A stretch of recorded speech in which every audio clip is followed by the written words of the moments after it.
کیا ہمارے علماء کرام کا صرف یہی ایک فوکس رہ گیا ہے کہ وہ قندیل بلوچ اور حریم کو جو ہے وہ تبلیغ دین کریں، یا وہ فلم انڈسٹری یا بالی ووڈ یا لالی ووڈ میں کریں؟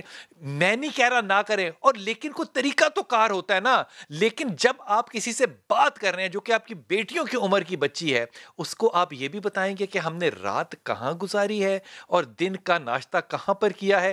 یہ لغو، یہ ان کے فالتو اور فضول گفتگو جو ہے، یہ کسی عالم دین کے منہ سے جب سنتے ہیں تو میرا رد عمل شرم کے ساتھ سر جھکانے کے علاوہ کیا ہونا چاہیے؟ آپ مجھے ضرور بتائیے گا کہ میرا رد عمل کیا ہونا چاہیے، کیونکہ میں اگر رد عمل کروں گا تو علماء کرام کہیں گے کہ جناب آپ نے ایک عالم فاضل آدمی مفتی جس کے فتوے پہ لوگ نکاح کرتے ہیں، جو لوگوں کی طلاقوں کے فیصلے سناتا ہے، آپ نے ایک عالم کے خلاف بات کی.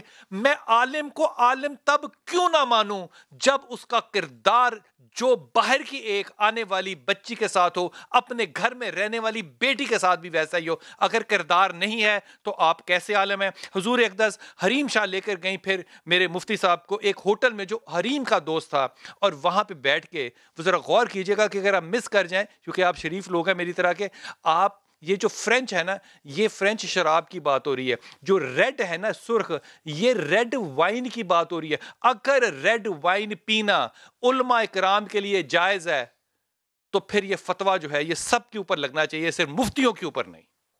غور کیجئے کہ یہ جو گفتگو کا ہے طریقہ کار، وہ یہ ہے کہ جناب میں کون سی شراب کو پسند کرتا ہوں، شراب حرام ہے یا نہیں ہے، اس کا فتویٰ بھی مفتیوں نے دینا ہے. وہ شیطان کا فعل ہے کہ نہیں، یہ بھی فتویٰ انہوں نے دینا ہے.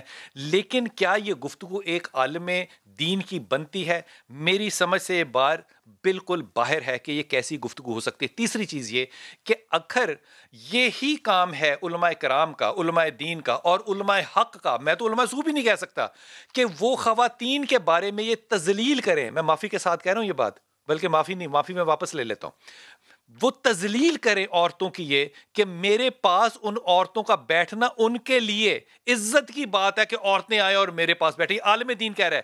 اور ہم جیسے ناچیز لوگ اگر ایک مجرم عورت کو منحوس بھی کہہ دیں تو ہم پہ فتویٰ لگ جاتا ہے کہ آپ نے عورت کی تذلیل کی ہے.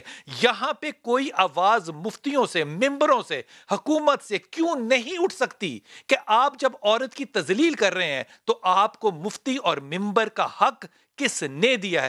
اب دیکھیے اس کا ایک رد عمل کہ اگر یہی بے بسی ہو جائے ان تعلقات سے، آپ نے تماچا لفظی طور پہ نہیں، فزیکلی کھایا، اس کو کیپچر کرایا اور اس کو آپ نے سوشل میڈیا پہ ایک آگ کی طرح دیکھا. یہ علماء حق ہیں؟ دیکھیے، شیطان مت بنو، ابلیس مت بنو.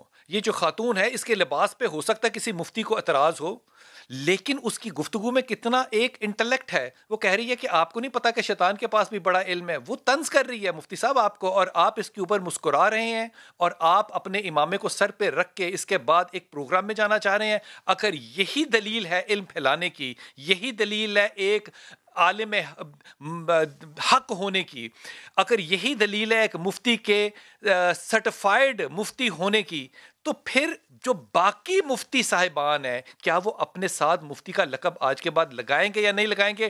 یہ ان کی چوائس ہے کہ وہ کیا چریں. لیکن قندیل سے حریم تک کا سفر جو ہے، حریم شاہ تک کا جو سفر ہے، اس میں سے کوئی ایک وقت مجھے ایسا بتائیے کہ حضرت محترم نے جن کے فتوے ہم نے سنے اور ہم نے ان کی باتوں پہ یقین اور ایمان کیا ایک عالم دین سمجھتے ہوئے، انہوں نے ذرا یہ ویڈیو دیکھیے اور پھر اس کے بعد بات کرتے ہیں. یہ جن کا جملہ تھا کہ ہی از ٹو گڈ، وہ مفتی صاحب کو کہہ رہی ہیں کہ ہی از ٹو گڈ. آپ کو انگریزی آتی ہے؟ اگر آپ کو انگریزی آتی ہے اور آپ اس بات کا جملے کا مطلب سمجھتے ہیں تو خدا کے واسطے اس کو اپنے دل کے اندر بند کر کے تالا لگا دیں، کیونکہ اس کا والہانہ فوش ترین مطلب ہے جو کہ خاتون استعمال کرتی ہے. مفتی صاحب کی گود میں بیٹھی ہوئی خاتون یہ جو بات کر رہی ہے، اس کا انجام کیا ہوا؟ اس کو قتل کر دیا گیا. اس کے بعد حریم شاہ پٹھان ہے، میں اس کی اس لیے عزت کرتا ہوں تاکہ لوگ اس کو مارے نہ.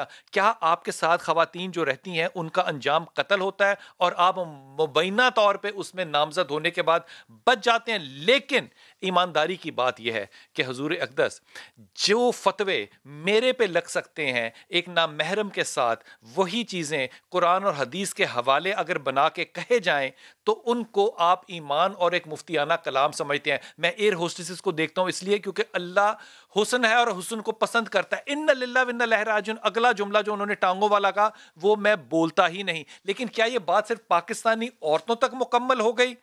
نہیں، یہ پاکستانی عورتوں تک نہیں مکمل ہوئی.